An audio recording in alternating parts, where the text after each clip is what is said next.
বন্ধুরা, হোলি আসছে আর বাড়িতে মিষ্টি বানানো হবে না তাই কখনো হয়? আজকে আমি আপনাদের সাথে এরকম একটি লাড্ডুর রেসিপি শেয়ার করে নেব। খুব সহজে এবং কম সময়ে কিভাবে লাড্ডু বানিয়ে নেওয়া যায় সেই পদ্ধতিটা আমরা একটু দেখে নেব। আর এই লাড্ডু বানাতে আমাদের গ্যাস বা ওভেনের প্রয়োজন হবে না। এই লাড্ডু বানানোর জন্য এখানে আমি ভাজা ছোলার ব্যবহার করছি। এইরকম ভাজা ছোলা বাজারে খুব সহজেই পাওয়া যায়। আমি এখানে 1.5 কিলো ভাজা ছোলা নিয়েছি। ছোলাটা প্রথমে একটা প্লেটের মধ্যে নিয়ে নিচ্ছি।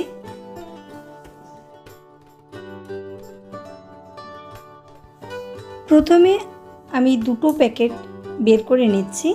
এটা প্রথমে পরিষ্কার করে নেব, তারপর বাকি ছোলাটাও পরিষ্কার করে নেব। এই ছোলাটার থেকে খুব সহজেই খোসাটা বেরিয়ে যাবে।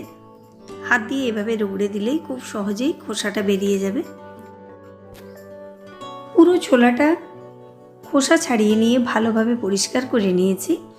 এবার একটা গ্রাইন্ডিং জারের মধ্যে অল্প অল্প ছোলা নিয়ে পুরো ছোলাটাকে পিষে নিতে হবে।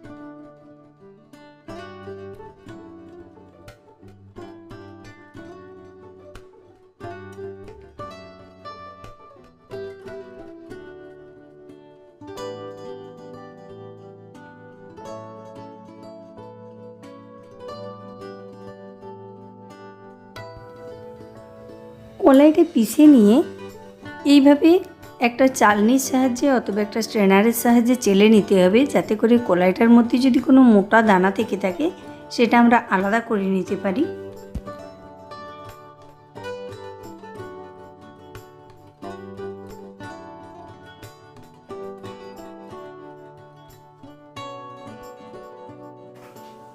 পুরো কলাইটা পিষে নিয়েছি এবং ভালোভাবে চেলে পরিষ্কার করে নিয়েছি।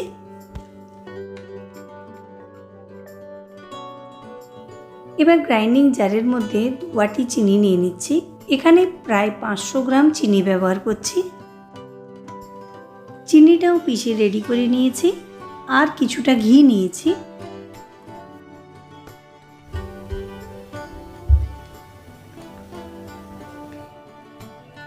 এবার পিষে নেওয়া কলাইটার সাথে কিছুটা এলাচের গুঁড়ো এবং পিষে নেওয়া চিনিটা মিশিয়ে নিচ্ছি। এটা প্রথমে ভালোভাবে মাখিয়ে নেব।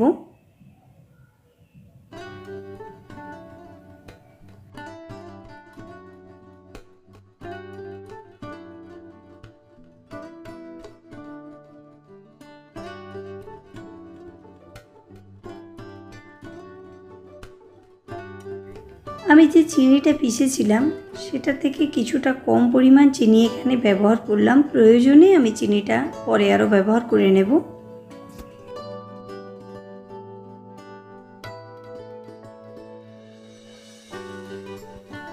ছোলা এবং চিনির পাউডার খুব ভালোভাবে মিক্স করে নিয়েছি। এবার এর মিষ্টতাটা চেক করে নেব। এখানে আমি পুরো চিনিটাই অ্যাড করে নিচ্ছি।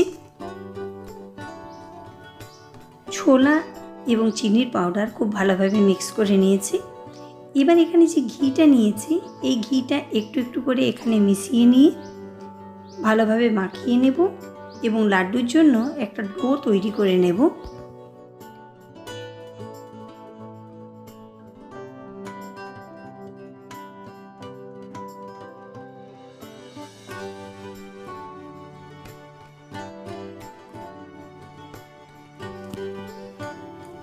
এই পুরো মিশ্রণটা শুধু ঘি দিয়েই মাখাতে হবে। এখানে আর জল বা অন্য কিছু ব্যবহার করা যাবে না।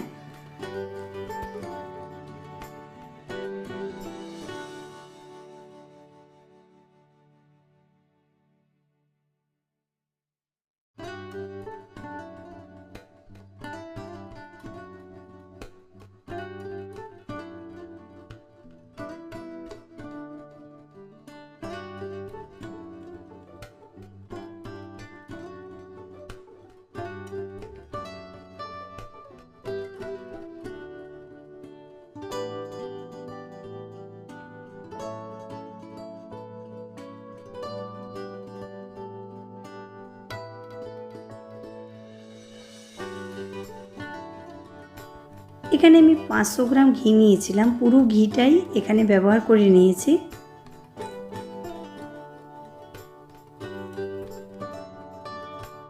লাড্ডুর জন্য মিশ্রণ রেডি।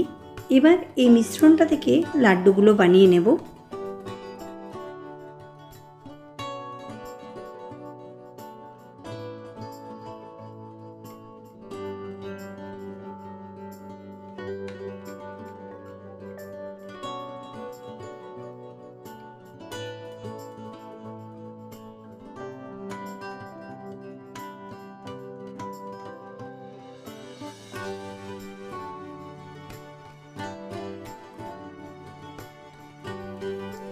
আমি এখানে কয়েকটা লাড্ডু বানিয়ে নিয়েছি। এবার পুরো মিশ্রণটা থেকে লাড্ডুগুলো বানিয়ে নেব।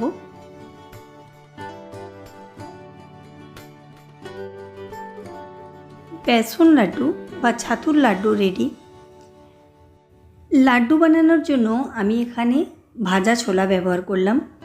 ভাজা ছোলার খোসা ছাড়ানো এবং বাছার ঝামেলাটুকুও এড়িয়ে যেতে চাইলে এই লাড্ডু বানানোর জন্য এখানে বাজারে যে প্যাকেট ছাতু পাওয়া যায় সেই ছাতুও ব্যবহার করা যেতে পারে। লাড্ডুগুলো একটা প্লেটের মধ্যে সাজিয়ে নিয়েছি। এবার এটা কিছুটা কাজু দিয়ে ডেকোরেট করে নিচ্ছি।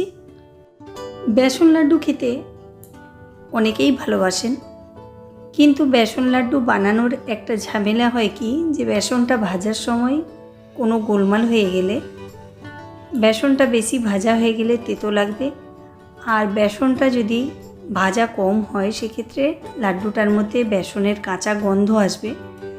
তো সেক্ষেত্রে লাড্ডুগুলো খেতে ভালো লাগে না। তো এই পদ্ধতিতে যদি লাড্ডু বানিয়ে নেওয়া যায়, এটা খেতেও টেস্টি হবে এবং বানানোর ঝঞ্ঝাটও অনেক কম। তো এই লাড্ডু আপনারাও বাড়িতে বানান আর এনজয় করুন। নমস্কার।